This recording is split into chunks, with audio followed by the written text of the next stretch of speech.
छत्तीसगढ़ की आप बधाई स्वीकार करते हैं? अभी कोई शंका है मन में? जब तक अंतिम चुनाव परिणाम नहीं आ जाए, इसलिए मैं कहूंगा औपचारिक अंतिम फिगर आने दीजिए, तब हो सकता है और बेहतर ढंग से बधाई देने की स्थिति में आपको। अच्छा सर चुनावी रेवड़ियों का मुद्दा जो है इस चुनाव में छाया रहा, उसके ऊपर क्या कहना चाहें? देखिए, क्या रेवड़ियां काम करेंगे बीजेपी की? गरीब को आवश्यक चीजें उपलब्ध कराना ये हमारा कर्तव्य है। हमारी सरकार ने, मोदी जी ने जो निर्णय लिया, ये कोई आज का नहीं, चुनाव का मुद्दा नहीं था। याद करिए 15 अगस्त 2014 जनधन अकाउंट, चुनाव हम जस्ट जीत के आए थे। 30 साल के बाद पहली बार स्पष्ट बहुमत जीत के, कोई चुनाव सामने नहीं था।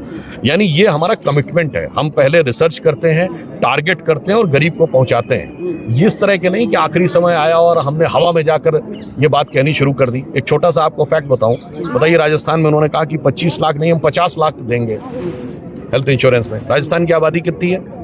8 करोड़। यदि कोई ऐसी परिस्थिति उत्पन्न हो जाए कि 1% पॉपुलेशन प्रभावित हो जाए तो 8 लाख। अब अगर उसमें से आधा % पॉपुलेशन क्लेम कर दे तो 2.5 लाख करोड़ रुपए। मोदी जी का राजस्थान का बजट कितना? 2,97,000 करोड़। तो मुझे लग रहा है शायद जनता को समझ में आता है कि हवाई वादे और मोदी जी के जो ईमानदारी से किए गए वादे हैं, दोनों में अंतर है। तो मोदी जी का चेहरा काम आ गया, या फिर जो स्टेट लीडरशिप है कहीं ना कहीं उनका भी कोई योगदान रहा है इसमें? मोदी जी का चेहरा काम आने के लिए नहीं है। मोदी जी का चेहरा भारत को नए मुकाम पे पहुंचाने के लिए है, और चुनाव उसमें बहुत छोटी चीज है। इन नतीजों का असर इंडिया गठबंधन पर क्या रहेगा? इंडिया गठबंधन पर इस नतीजे का क्या असर रहेगा? ये तो आप उनसे पूछिएगा। मुझे लगता है शायद इंडिया गठबंधन के ज्यादातर सदस्य, चाहे ममता जी हो या नीतीश कुमार जी हो, लालू यादव जी हो, अखिलेश जी हो, उनके मन में लड्डू ही फूट रहे होंगे कि अब मुझे थोड़ा हाथ उनका मरोड़ने का ज्यादा मौका मिलेगा। सुधांशु जी। तो ये बीजेपी के प्रवक्ता सुधांशु त्रिवेदी, इन्होंने कहा कि भारतीय जनता पार्टी की जो जीत हुई है वो प्रधानमंत्री नरेंद्र मोदी की नीतियों की जीत है, वो भारतीय जनता पार्टी की सरकार की नीतियों की जीत है, और सरकार की जो नीतियां हैं आम लोगों के लिए, आम लोगों के फायदे के लिए, ये उसकी जीत है। ये कहना है कि भारतीय जनता पार्टी के प्रवक्ता सुधांशु त्रिवेदी का।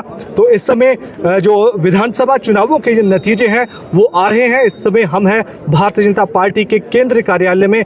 यहाँ पर काफी गहमा गहमी का माहौल देखने को मिल रहा है। यहाँ पर मीडिया का भी जमावड़ा है, और जो तैयारी हालांकि अभी तक कोई सेलिब्रेशन की नहीं हुई है, लेकिन ऐसा कहा जा रहा है कि अभी जब पूरे चुनावी नतीजे सामने आ जाएंगे उसके बाद हो सकता है कि यहाँ पर भी जो सेलिब्रेशन है वो शुरू हो जाए। फिलहाल यहाँ पर नेताओं का आने का सिलसिला शुरू हो गया है।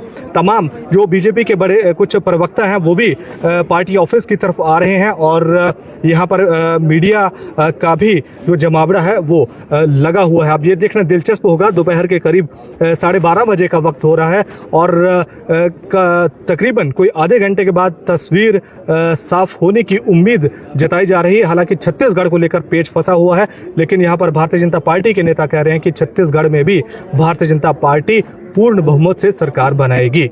फिलहाल इजाजत दीजिए, धन्यवाद।